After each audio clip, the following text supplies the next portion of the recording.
सरपंच मुन्ना की हत्या एक बड़ी चुनौती।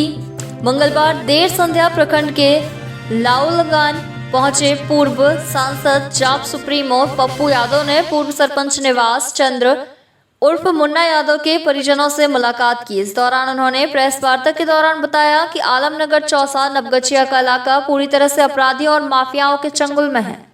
इस क्षेत्र के लोगों को हमेशा अप्रिय घटना का भय बना रहता है। उन्होंने बताया कि जिसमें मुझे घटना की जानकारी मिली उस समय मैं पानीपत और गुड़गांव के बॉर्डर पर था। मुझे यकीन नहीं हुआ कि मुन्ना के साथ इस तरह हो सकता है, इसलिए कि बेसरल स्वभाव के व्यक्तित्व और घटना की जानकारी मिलते ही मैं आवक हो गया। इससे मेरा पारिवारिक और व्यक्तिगत रिश्ता था। मेरे ख्याल से शायद पूर्व सरपंच मुन्ना को किसी से तू मैं भी हुआ होगा।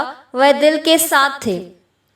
ऐसे व्यक्तियों को बच्चे के सामने हत्या करना दुखद है और यह एक बड़ी चुनौती भी है। उन्होंने बताया कि इस मामले में वे डीजीपी से बात किए हैं एवं 4 तारीख को आईजी हेडक्वार्टर से इस घटना के संबंध में मुलाकात करेंगे। उन्होंने मांग की है कि परिवार की सुरक्षा, हत्या में आरोपी स्पीडी ट्रायल चलाकर जल्द से जल्द सजा दिलाई जाए। उन्होंने तंज कसते हुए कहा कि उदा किशनगंज अनुमंडल के इलाके में अपराधियों घटना को अंजाम देने के बाद बेखौफ घूमते हैं और कुछ दिन बाद जेल जाकर वहीं से लोगों से पैसा वसूली करते हैं। इस घटना की जितनी निंदा की जाए वह कम होगी। उन्होंने शोक जाहिर करते हुए कहा कि लोकप्रिय सरपंच ही नहीं बल्कि लोकप्रिय व्यक्ति भी थे मुन्ना यादव।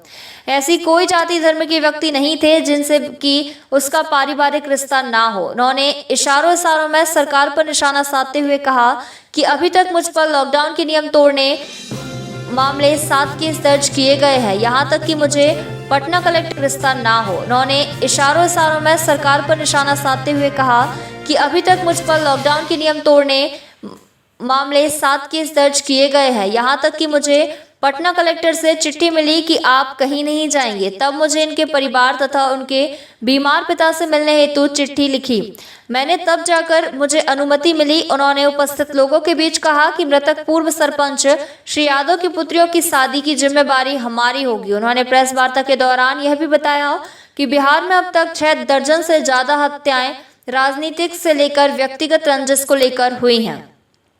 इससे पहले पूर्व सांसद श्री यादव ने उनके परिजनों से मिलकर उनकी पीड़ा को सुना। उनकी पीड़ा को सुनते हुए अपने आप के आंसू को उन्होंने खुद को रोक नहीं पाए और फफक पड़े। उन्होंने बताया कि अपराधियों का मनोबल इतना बढ़ता जा रहा है जिसकी कोई वर्णन ही नहीं है।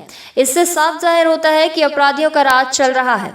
अपराधी बेखौफ होकर दिन प्रतिदिन किसी न किसी घटना को अंजाम दे रहे हैं। इससे तो सरकार देश भर में मजदूरों को अन्य प्रदेशों से जब नहीं लाई तो हमने गाड़ी करके मजदूरों को वापस लाया। बावजूद भी कई मजदूर भूखे प्यासे अपनी जान दे चुके हैं। प्रेस वार्ता के बाद अपने परिवार पिता से मिलने के लिए रवाना हो गए।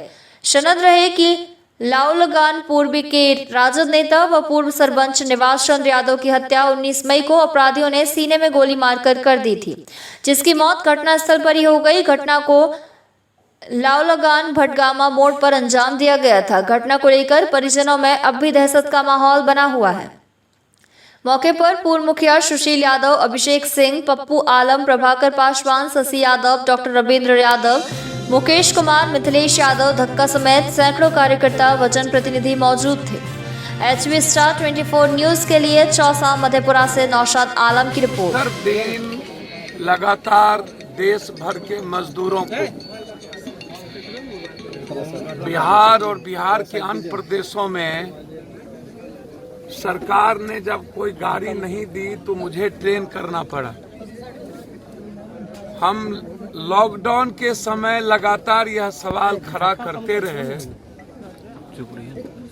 कि 6 दर्जन से ज्यादा हत्याएं बिहार में लॉकडाउन के समय में हुई। राजनीतिक हत्या से लेकर के व्यक्तिगत रंजिश का लगातार घटना का आज हम लगभग 6 हत्याओं के बाद हम यहाँ आए। 71 दिनों के बाद हम पटना पहुंचे। लगातार मजदूरों को पहुंचाना, उसके जीवन का खाना पहुंचाना, लगभग 7.5 लाख लोगों को दिल्ली में और दिल्ली के बगल में राशन पहुंचाने की जिम्मेदारी का एहसास है मुझे। मैंने अपने आंखों से लाश ही लाश देखे हैं, चाहे वो लाश सड़कों पर देखा हो, चाहे वो लाश ट्रेन में देखे हों, चाहे वो लाश क्वारंटाइन सेंटर में देखा हो, चाहे वो लाश अपनों को खो करके मुन्ना को देखा हो।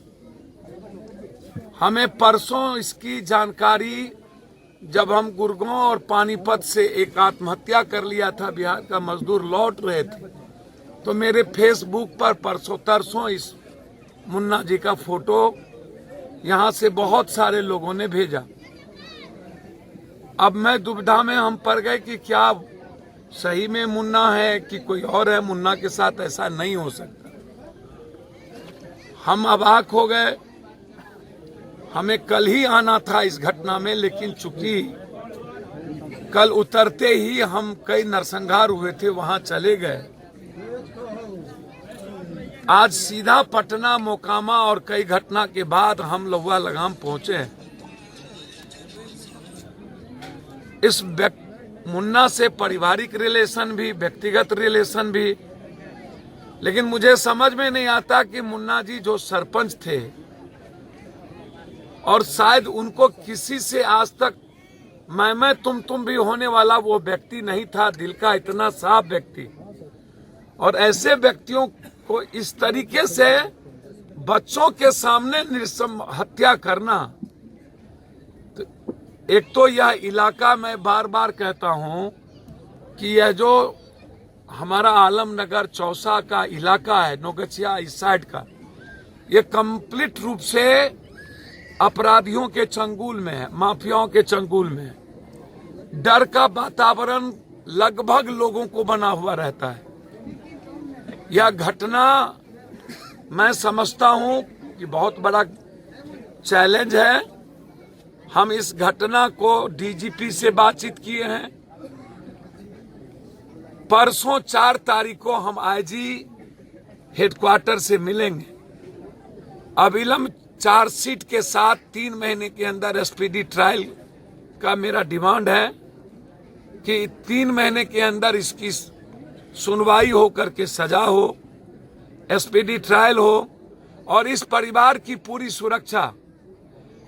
हम तो डिमांड लगातार करते रहे हैं कि उदा किशुनगंज अनुमंडल जो अपराधियों के चंगुल में है, जो कंप्लीट रूप से अपराधी यहाँ के नेक्सस है पदाधिकारियों के द्वारा, एक नहीं कई जनप्रतिनिधियों की हत्या हो चुकी है, कई पूर्व जनप्रतिनिधि की हत्या हो चुकी है उदा किशनगंज अनुमंडल में।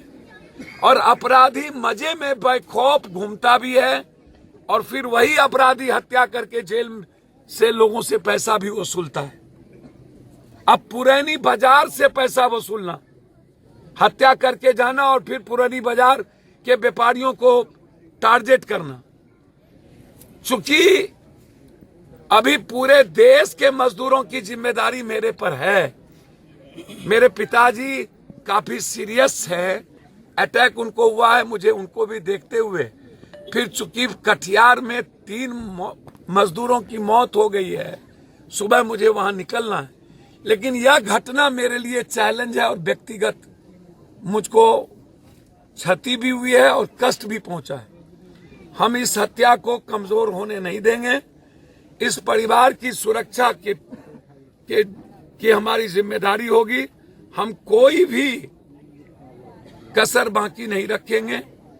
मेरे लिए चैलेंज है, अपराधी जिसके संरक्षण में हो और जितनी बड़ी मौत हो, मुझे समझ में नहीं आता। मैं जब इसके सुशासन बाबू की ओर देखता हूं तो मुझे आश्चर्य होता है। एक तो मेरा पॉलिटिशियन के बारे में साफ राय है, मैं पहले भी कहता था कि ये व्यवस्था और सिस्टम इस पॉलिटिशियन ने समाप्त कर दिया। आपको आश्चर्य होगा, 300 मौत हुई है इस कोरोना वायरस के बाद भूख से। 182 लोगों की मौत सिर्फ बिहार से हुई। 80 लोग ट्रेन में मरे हैं, जिसमें आपको आश्चर्य होगा 72 लोग बिहार के हैं। इसमें दोषी सर किसको मानेंगे? भैया दोषी किसको मानेंगे? जो हत्यारा है उसको मानेंगे। और हत्यारा के साथ साथ जब पहले से भी इन पर कई बार घटना घटित हुई है और लोगों को इस बात की जानकारी है, एक लोकप्रिय सरपंच के साथ एक लोकप्रिय व्यक्ति भी वो थे। कोई ऐसा समाज के जाति धर्म मजहब के लोग नहीं होंगे जिनसे उनका पारिवारिक रिलेशन ना हो। तो इसलिए हत्या मेरे लिए चैलेंज है। मैं आपको वचन देता हूं कि आपको 3 महीने के अंदर इस हत्या का निराकरण निकलेगा। जरूरत होगी तो जब मैं दिल्ली में पूरी सरकार से चैलेंज ले सकता हूं, मुझ पर 7 केस किए गए लॉकडाउन नियम को तोड़ने में। तुम भूखा रखोगे और पप्पू यादव को आंख भी दिखाओगे। तुम मजदूरों को मारोगे भी और पप्पू यादव को आंख भी दिखाओगे। तुम मजदूरों को अहमदाबाद, बम्बई, पंजाब, हरियाणा, दिल्ली से सड़कों पर मरने छोड़ भी दोगे और पप्पू यादव को आंख भी दिखाओगे।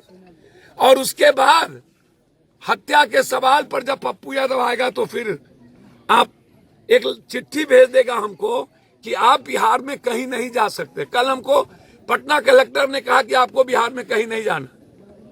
हमने कहा क्या मैं अपने व्यक्तिगत मुझको चिट्ठी देना पड़ा कि मुन्ना जी सरपंच मेरे रिश्तेदार हैं, उसके बाद मैं अपने फादर से मिलने जाऊंगा, तब मुझे इजाजत मिली आने की।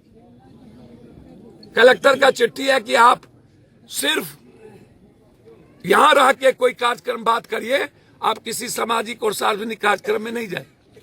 तो इस तरह की धमकी दिल्ली में भी, मतलब आप हर आवाज को दबाइएगा। तो इसीलिए ये मेरे लिए व्यक्तिगत क्षति है। ये हत्या को मैं चुनौती में लिया हूं और मैं आपको इसका निराकरण बहुत जल्द आपको देखने को मिलेगा। इसमें कितना बड़ा हत्यारा हो उसको सजा होगी और अविलंब हो। इस परिवार की, उस बच्ची की शादी की पूरी जिम्मेदारी पप्पू यादव की हो। आप उसकी चिंता न करें। आप उनके बड़ी बेटियों की जिम्मेदारी, जब मैं देश की जिम्मेदारी, पहला व्यक्ति होगा दुनिया में पप्पू यादव 22,000 मजदूरों के अकाउंट में 2,68,00,000 रुपया पप्पू यादव ने अपने अकाउंट से 71 दिन में डाला। 30,000 मजदूरों को बाय हैंड हमने दिल्ली में बाय हैंड पैसा दी। 7.5 लाख लोगों को 2 महीने का राशन मैंने अपने हाथ से पहुंचाया, साइकिल पर चल के। तो जब मैं पूरे देश की जिम्मेदारी ले सकता हूं, ये तो मेरा परिवार है, इसकी पूरी बच्ची की जिम्मेदारी पप्पू यादव की होगी। ये मैं आपको